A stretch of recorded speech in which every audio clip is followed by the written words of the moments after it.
Bonjour et bienvenue. Aujourd'hui, on aborde un sujet assez délicat. Une décision vraiment difficile pour quiconque a un cheval qui souffre d'un syndrome naviculaire sévère, la chirurgie. Et là, on a deux interventions, deux philosophies qui s'opposent, mais avec un seul et même but, soulager le cheval. Le syndrome naviculaire, c'est une vraie galère. Une douleur chronique qui peut, soyons clairs, mettre fin à la carrière d'un cheval de sport. Quand les traitements classiques, comme une bonne maréchalerie, les anti-inflammatoires, ne donnent plus rien, eh bien, il faut commencer à penser à des solutions plus radicales. C'est à ce moment-là que la chirurgie entre en scène. Et là, on se retrouve face à un choix fondamental. Un choix qui oppose deux logiques complètement différentes. C'est vraiment le cœur de notre discussion. Est-ce qu'on cherche à faire taire le symptôme ou est-ce qu'on s'attaque à la cause? Allons voir ça de plus près. Pour simplifier, c'est un peu comme une alarme qui n'arrête pas de sonner. Soit on coupe les fils pour qu'elle se taise, ça c'est l'approche analgésique, soit on cherche le court-circuit qui la déclenche pour le réparer, et ça c'est l'approche biomécanique. D'un côté, on supprime la douleur, de l'autre, on essaye de soulager la contrainte physique qui la crée. Allez, commençons par la première philosophie, celle où on coupe les fils de l'alarme. C'est l'option la plus directe et sans aucun doute la plus radicale, la névrectomie. Alors le principe, il est simple, il est même brutal. On va sectionner chirurgicalement le nerf qui envoie le signal douleur depuis le pied jusqu'au cerveau. Le but est donc purement d'anesthésier la zone, mais de façon permanente. Et ce qui est assez bluffant avec cette technique, c'est que l'effet est immédiat et souvent spectaculaire. Le cheval, d'un coup, ne sent plus la douleur. Il retrouve une locomotion presque normale très rapidement. C'est un soulagement indéniable. Mais attention, il y a un mais, et il est taille. Le problème de fond, lui, la lésion de l'os naviculaire, des tendons, tout ça, c'est toujours là. On a juste éteint le voyant rouge sur le tableau de bord. Le moteur, lui, il continue de se dégrader, mais en silence. C'est une solution palliative, ce n'est pas une solution curative. Et cette absence de sensation, c'est là qu'est le vrai danger.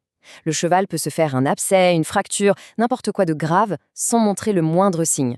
Et ce n'est pas tout. Parfois, le nerf tente de repousser, mais il le fait de manière totalement anarchique. Ça peut créer ce qu'on appelle un névrome, une nouvelle source de douleur, parfois pire que le résinal.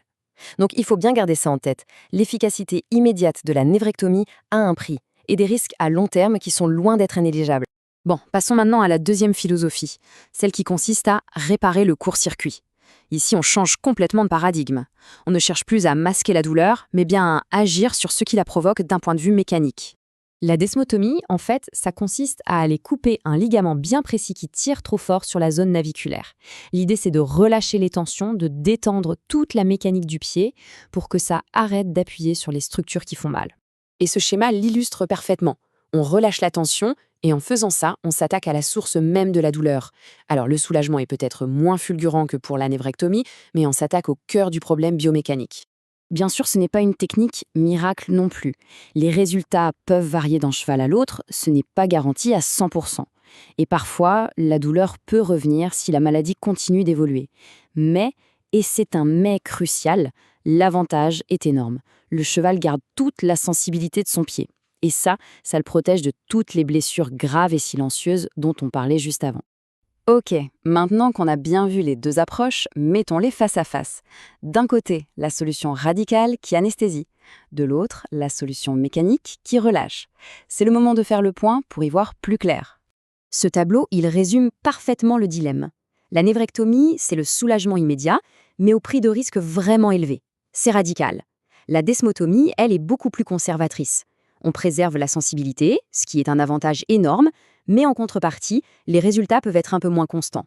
C'est vraiment un arbitrage entre l'efficacité immédiate et la sécurité sur le long terme. Alors, on pourrait se dire que c'est un choix impossible. Mais est-ce que c'est vraiment comme ça que ça se passe dans la pratique vétérinaire? En fait, pas du tout. Il y a une hiérarchie très, très claire entre ces deux opérations. La règle est simple, et elle est appliquée par la plupart des vétérinaires. La desmotomie, c'est l'option chirurgicale intermédiaire. On l'envisage quand les traitements plus doux ont échoué. La névrectomie, c'est vraiment le tout dernier recours, l'option de la dernière chance quand absolument tout le reste a été tenté. Voici donc le parcours logique. On part d'un syndrome naviculaire chronique qui ne répond plus à rien. Première étape chirurgicale envisagée, la desmotomie. Pourquoi? Parce qu'elle est moins risquée et qu'elle préserve l'intégrité du cheval. Et ce n'est que si cette option échoue, ou si elle n'est pas possible pour une raison ou une autre, qu'on peut éventuellement se tourner vers la solution radicale de la névrectomie en sachant très bien où en met les pieds. Et cette phrase, elle résume parfaitement la philosophie moderne en chirurgie équine.